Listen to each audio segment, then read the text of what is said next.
Alright, well, our new truck is here. So we're gonna get this thing unloaded and see what we got with this one.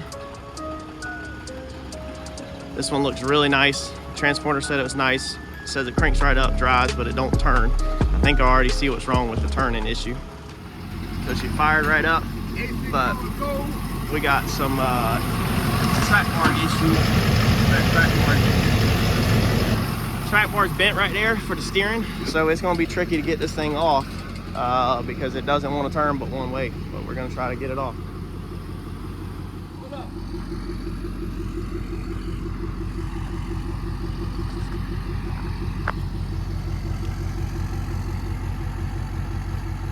Come on!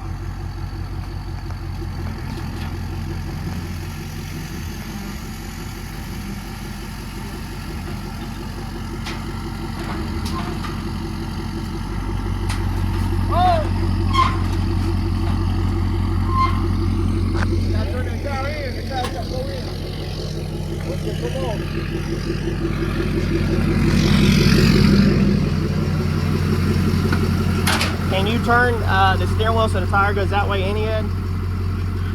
The other way. That's all you got right there? If you can hold it like that, back up. Try to hold it like that. It's good right there. Just go slow, Ed. Yep.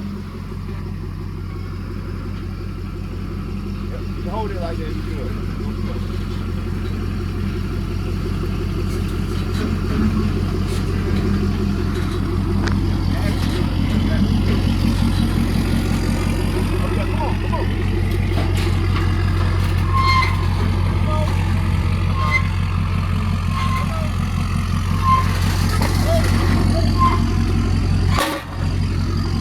All right.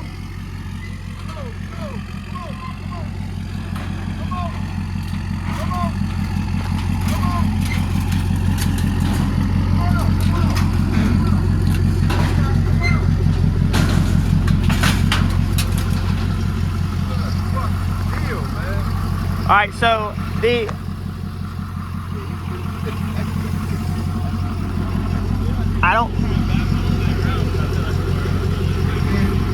well, I was gonna say just about when he pulls off, we can just put it on the side of the road, go take lunch, and then deal with it. If you want to do that, because he'll go this way, right? Yeah, turn the wheel this way. No, you ain't. Okay, hold, don't get yourself in the middle of the road. Okay, go forward. Oh, okay.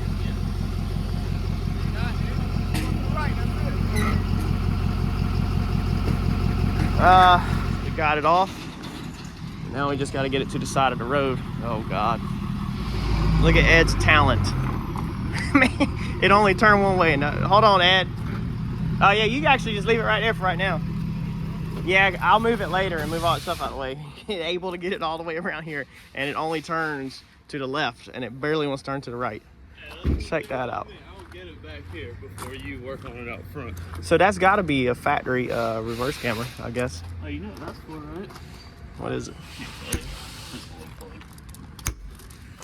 Pretty freaking cool, man. Finally got a good one.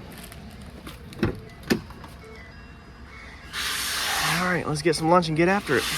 All right, so we got this thing in the garage.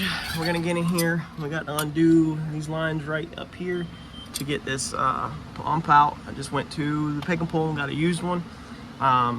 The structure of the body is bent right here. Where the tire went back, I guess. I don't know how that happened, but it did. And I haven't seen anything else bent. I know that tab right there, that huge tab that hangs that down, is rolled that way a little bit. I don't know if that's going to affect alignment or not yet. We'll have to send this thing off to alignment and see what happens. But besides that, the only thing that's bent is going to be your drag link right there. So I just ordered another one of them. We're going to get this all out and get this replaced and see if that fixes our steering issue, because it is a nightmare to get this thing to turn or drive in here. So let's get this thing apart and see which line size this is.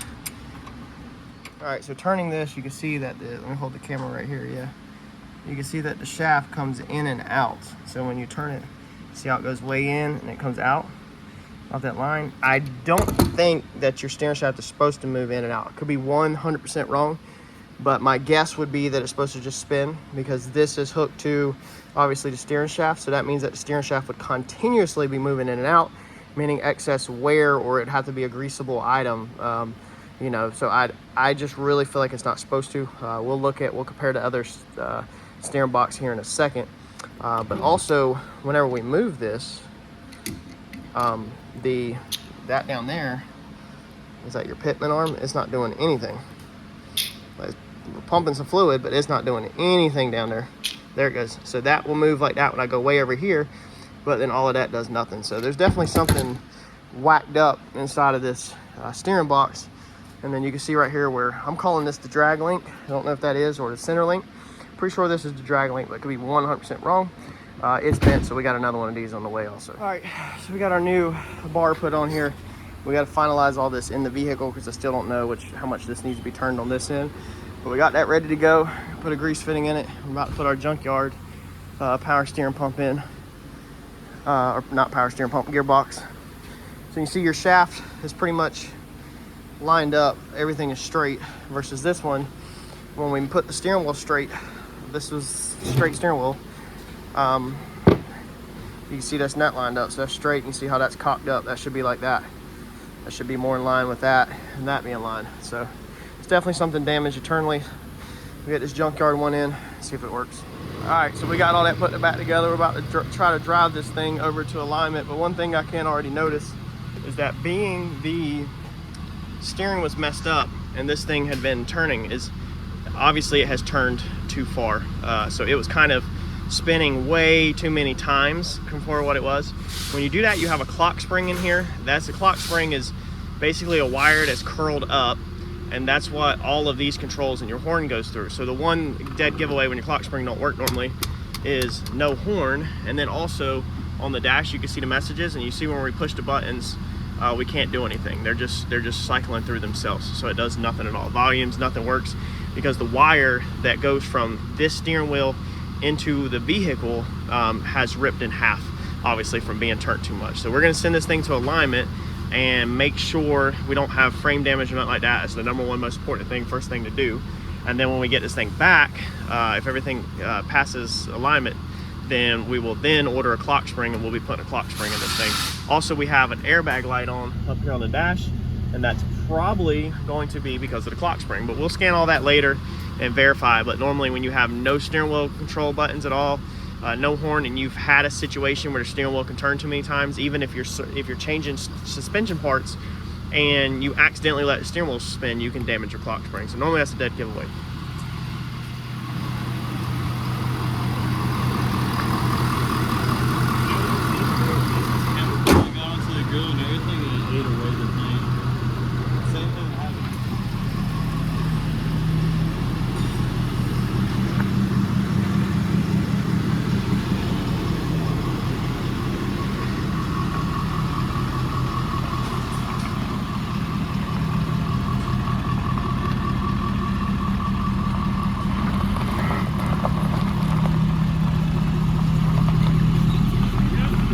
Yeah, hold on. Let's go see if she rides. He don't even get to drive his new trucks first, I do. I never drive them. I like that we got the review mirror finally. Freaking reverse, so I can finally hook up trailers.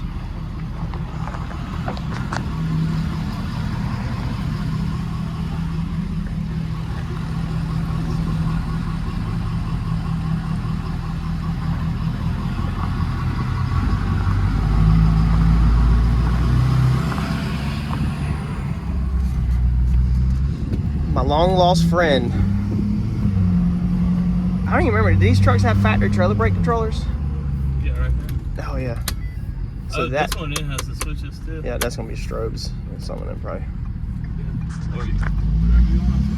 Yeah. So our steering wheel's off by like 90 degrees. Hopefully my alignment guys don't kill me on that. Maybe not killed me on the price.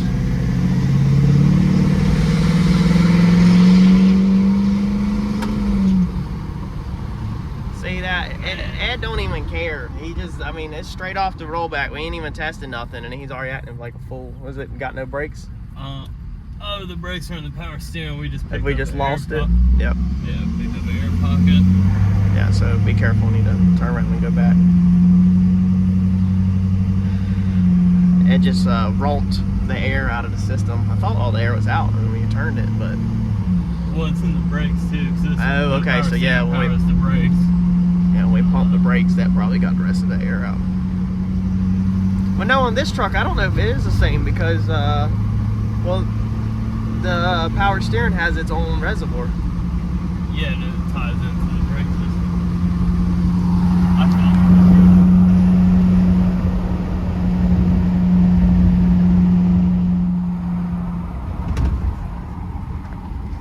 So everything feels pretty good. Oh yeah, 'cause they're good now. So maybe we pushed an air pocket out. Is the power steering still good? No, I got a little tight. Okay, so yeah, we need to check the fluid on the power steering.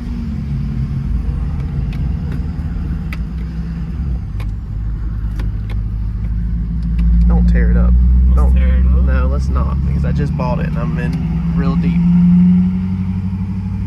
I'm in deep. The numbers to pop up on the side. You just push the Yeah, thing. I did. Oh.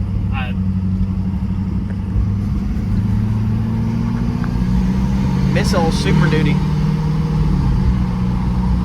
Well, it's been 2 years, 3 years maybe since I've had a Superduty. I think 2 years, No, 3 years. closer to 3, yeah. I think it's like 3 years since I've had a Superduty, man. We've been trying to get back to this. Make sure the suspension's good. I swear, it will tear up anything, man. If y'all remember on the channel, if you've been around, I know I got a ton of new subscribers, but we sold a, is the brakes good still? Yeah, they're good. Okay. It's got air in that system, so. We sold a 450 for 30,000 cash, salvage title, and ever since then I've been trying to work my way back up to the Super Duties. The Super Duties are the most expensive trucks to get your hands on at the auctions. We went at 30,000 F450 6.7, it was like 2011, and we went down to a Duramax, like an 08, 07.5, and then we went to, let's see here, the 6.0, or no, we went 6.0 first, like a 2004, and then we went Duramax, and then we went gas 2017 F250, and then we just went Cummins. So every time we've worked our way up in value back to be able to purchase this truck. So we're finally back into Super Duty, but it's took me like 2 years to get back in one of these by just flipping up. And I started, when I sold that truck for 30,000, I pocketed 10,000 to buy a vehicle with, gave the wife 20,000, so I took 10,000 and turned it all the way back up to this level. And we've done a bunch of trucks along the way. So let's get this thing over to alignment and see if they give me any bad news or if it's all good news. All right, so we checked the power steering fluid and it's full. We still don't have power steering. So it might be that the power steering pump has also took a crap on us, or however these trucks are done. We'll figure that out. The first thing is to get this thing to alignment and make sure we don't have frame damage or anything like that. You see the steering wheel is a little bit off. Before we go paying money for a power steering pump or anything like that, or whatever, however this vehicle is. I know some of these are ran by hydraulics and stuff. Obviously I'll figure that out. I just don't know off the top of my head right now what it is. So make sure you go ahead and smash that like button for me, and you'll see how this truck turns out. And maybe we finally have bought another decent one from the auction, because I know the past two Rams that I bought, or it wasn't even Rams, the past Super Duty and then the Ram before that I bought, were both duds, and I had to send them back. So hopefully this one does not have to go back to the auction, and hopefully this one will be fine. As soon as you give this thing like a little bit of throttle, the power steering is perfect. But if you're like idling trying to turn it, it don't want to turn. So I'm gonna have to look into what that is, because it works flawlessly if you give it throttle and turn it at the same exact time. We ended up with this one kind of unplanned. That's the reason why I didn't record it. So I think I chunked like 10,000 at it on the pre-bid. If you've been following the channel, you know how these auctions work. And then when it come up, I watched it live sell, and at the live sale, and then it went past obviously my pre-bid, and I kept clicking it, and I was actually done with this truck around 11,500-ish, I think it was. Eddie was standing over my shoulder. He's an instigator, and he was like, just click it again, just click again. And I was like, no, 11.5 is a little high on the bid. You still got fees, you still got transportation, plus as you've seen in the past, you can get burnt you got any parts that you need, so you don't know what you're getting into. So therefore, you want to be careful and not get too deep in them. And he just kept on, like the clock was ticking down, the timer was getting closer and closer to it being sold. He's like, just click it one more time, man. I clicked it one more time, and that's how we ended up with this truck. So it said sold. Well, actually it said on call, and then they actually awarded me the truck later on. So that's just how it rolls sometimes. That's just why I never truly know when I'm getting a next vehicle. They just fall into my lap, basically.